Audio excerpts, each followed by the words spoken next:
Okay, we see the energy level of this fighter, person of Shagon Bare Bare, picking those punches to get into the red zone now. This should be an interesting match.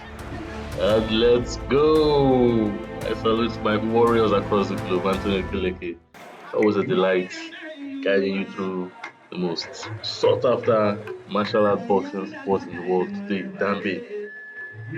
And Shagon Bare Bare is a fighter on the hat as well as on the brown, black trousers. The House of Kudu is up against Shagon Bagon Yasanda of the House of Jamus, also known as the House of Arewa.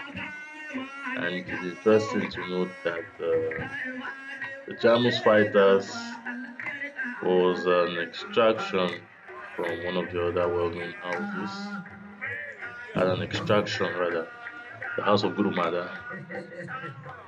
Uh, Stick around, I'll give you that story for another day. Belly shots there, Sanda and his opponent, who both fighters are evenly matched in size. Remember, the objective is to strike any part of the body with the wrapped fist, get the opponent to touch the ground, any part of his body touches the ground, and he has lost, preferably a knockout.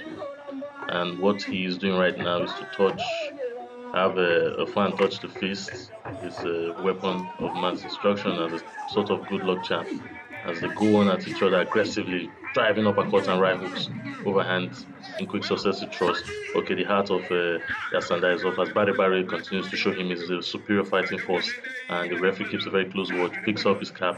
As the commentary goes on, fighters continue to pound on each other, non-relenting. This is what the spectators want. Ilbeshemi Bare Bare withdraws. He took that punch like a man, gets his arm, defends his arm up, and the referee tells them to swing on. That is how it is done. This is how Dambe fighters take on each other, no relenting. And Bare Bare is one who took a break.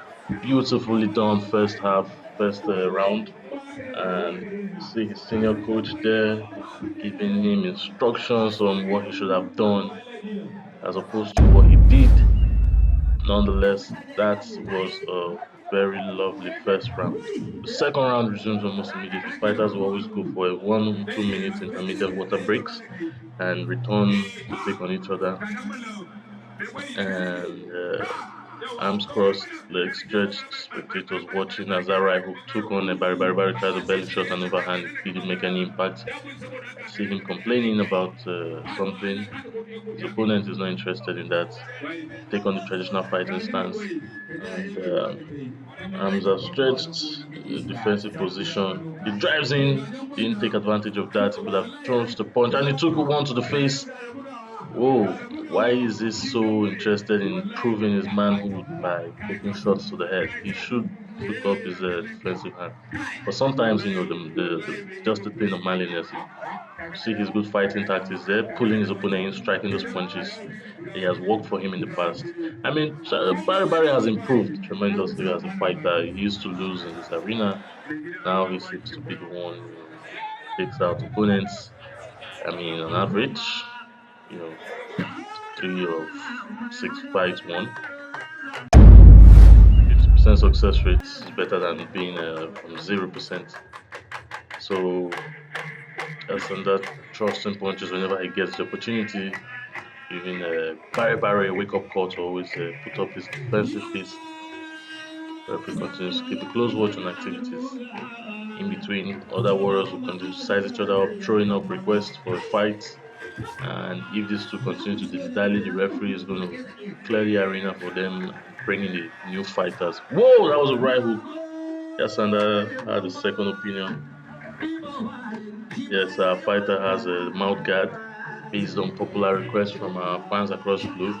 Some of the fighters are embracing the mouth guard now. Two of them continue to aggressively pound on each other. Who is going to go down first? This is what the stuff Danbe is made of. Punching until one person takes the bait. Boom! Overhand there. Like the way he switched his side from overhand to uppercut. And Barry Barry still continues to pound aggressively, driving it successfully.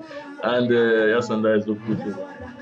Continues to stand his ground. Drives an overhand on Ooh! Barry Barry takes the punch again. continues to drive into his opponent, letting him know that, man, I would bully you. That was a headbutt. I mean, not necessarily allowed, relatively allowed per se. They have to have a tactics as a referee has no problem with that. Game has to go on and he tells them to continually go at it. Let's see who's going to go down first. Definitely a rivalry is going to build up from these two here, similar to two fighters we've seen in the past. Kudu, yeah, like Kudu and his opponent. As this guy continues to tire out, I think that was his tactics. He tells him continue punching. I will tire you out with my face. And the referee is loving this. And Barry Barry is still standing, grapples on his opponent, tries a run shot, and he gets a right hook into Chris Successive trust again. Beautifully done there by both fighters. I mean, you must give it to both of them. And an umpire steps in to separate them. This is what Dambe is all about. Awesome bouts.